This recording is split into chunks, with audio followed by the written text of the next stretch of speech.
It is a helpless and a frustrating feeling that consumes your mind and ravages your heart. It steals your sleep. You desperately want to know how to save your marriage, but you have no answers. You don't even know if it's possible to save your marriage if your spouse wants out, especially when your spouse says repeatedly that it's over. He gets furious when you try to talk about it. Sometimes he yells. Other times he displays no emotion at all, but the message is always the same. You're making it worse and driving me to leave faster when you try to do anything to save our marriage. You don't know how the person that you love, who once so deeply loved you, can now treat you as if you are the enemy. You long for any sign of affection, a hug, a smile, even just a kind word. And you pray that it will be once again what it once was. You ache in a way that you can't explain. And it's a pain that never subsides during the day, and it wakes you up at night, if you can fall asleep at all. You want to know how to save your marriage. You constantly worry, what can I do? Can I say the right thing or find some miracle that's going to save my marriage? I know I was told to stop trying, but I don't want to give up. And what makes it worse is that the spouse who wants out is right when he or she says that you're trying to save the marriage is just pushing them further away. It usually does. If she wants out of the marriage, she will get more aggravated with you, become meaner in what she says, and find a faster way out if you keep trying. But does that mean that there's no hope? Should you give up and accept that it's over instead of continuing to ask how to save your marriage? No. Well, you may be thinking, if there is hope and I shouldn't accept that it's over, are there magic words, some amazing thing that I can do that is suddenly and miraculously going to change my spouse's mind? No. Did I just contradict myself? Allow me to explain. Here's what won't work to save your marriage when your spouse wants out. Number 1, giving up.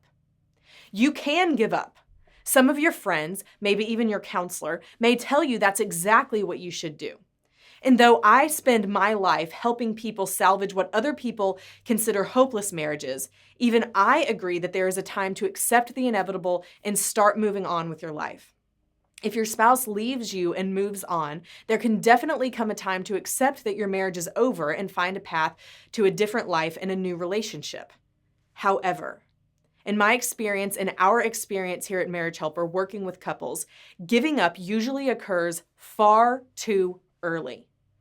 There is a definite consequence when you accept that it's over, emotionally, mentally, and physically disconnect from your spouse. That won't bring him or her back to you. So don't give up too soon.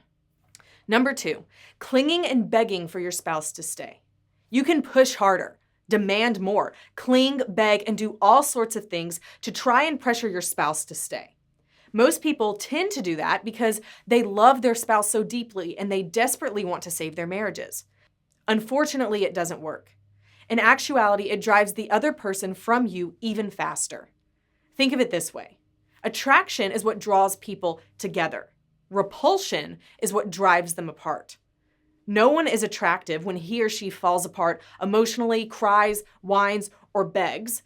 And while human compassion generally drives us toward helping a person in pain, it also drives us away from a person whose pain is caused by us when we have no intention of stopping the action that's causing the pain. Though the emotions you feel that lead you to these actions are powerful, they aren't effective in helping you to save your marriage. So don't do them. Here's number 3, allowing yourself to be manipulated. You can give in to all of your spouse's demands and let him or her determine the path that you follow. We see it regularly with spouses who refuse to seek help or who yield to every demand because the spouse who is leaving becomes angrier or threatens to take the children or bring about some financial penalties. Somehow, the spouse longing to save the marriage buys into the idea that if they just go along with everything, then the spouse who's leaving will come to his or her senses and renew the marriage. But it doesn't work. The manipulation through anger or threats serves the purpose of freezing you into not taking action so that the spouse who is leaving can get to do the things that they want to do with the least amount of difficulty. So don't allow yourself to be manipulated. You might be thinking, well, what can I do? Here's how to save your marriage if your spouse wants to leave. Number 1, hang in there a little longer. Our experience with the people on our team here at Marriage Helper over the past 20 years and thousands of couples tells us that the most people who give up do it too soon. And we don't blame them for reaching a point of pain where they simply don't want to go any further. Yet, I personally have witnessed the success of those people who hung on just a little longer. But that success came only if they did the right things. In other words, staying just to stay may have a positive effect, but staying and doing the right things has a far greater chance of saving your marriage. And you might be wondering, well, what are those things? Here's number 2. Work on the pies. No, don't literally go and make a pie. Work on your pies. In the book with our founder, Dr. Joe Beam, The Art of Falling in Love, he explains them a lot more thoroughly. We also have other YouTube videos that do that as well. The P stands for physical. The I stands for intellectual, the E for emotional, and the S for spiritual. And those are the 4 general ways that we are attracted to another person. Physical attraction is easy enough to understand. Intellectual attraction means that we have enough in common that we understand each other, but also that we stimulate each other's minds. Emotional attraction happens when a person does things that evoke emotions within us that we enjoy feeling. They make us laugh, feel special, feel safe, or any other emotion that we enjoy. Spiritual attraction doesn't mean specifically religion, but the beliefs and values that a person holds. Unless we are rebelling in some fashion, we tend to be drawn toward people we perceive as having beliefs or values that are similar to ours, or that we perceive as being better than ours. Just as a side note, when people are rebelling or acting out, that tends to be just the opposite. Rather than them being attracted to the people who have beliefs and values similar to theirs, they tend to go with a completely different beliefs and value system. So rather than begging or whining, get to work on yourself. Get to work on your pies. It doesn't matter what age you are or what body type you have. That's not what this is about. Your spouse was attracted to you physically at one time, so make yourself as physically attractive as you can for your age and your situation in life. You can't be 21 again if you're 42, but you can be the best 42-year-old version of you that you can be. Stimulate your mind by finding new ways to learn. Go and take a wine tasting class or a cheese tasting class. Get into a book club. Read the magazines that honestly make you think and expand your mind. Maybe one specific to an area of interest that you have, like science or culture or travel. And when you talk with your spouse, rather than talking to him or her about your problems, engage them in discussions that involve both of your minds. This means that you're not talking about the marriage or your relationship problems, or you may find that your spouse doesn't want to be involved in the discussion if that's all that you focus on. Remember what you did that evoked positive emotions in your spouse and do those things again. However, do not do anything that he or she may see as manipulative. Don't bring flowers to your wife if she wants to leave you. That might backfire. So for example, if your husband used to like going for a walk with you, ask him to go for a walk with a casual promise that you won't bring up anything about your problems. It's just a walk. And live up to that promise. Live up to your spiritual state from the time in your life when you best liked what you believed and valued. Don't parade it. Just simply be the best you that you've ever been. Number 3, be as understanding and accepting as you can be. The key to love is acceptance. When a person feels accepted as he or she really is, rather than having to live up to someone else's expectations, then they truly feel loved. Unfortunately, your spouse's wanting to leave is something that you don't accept.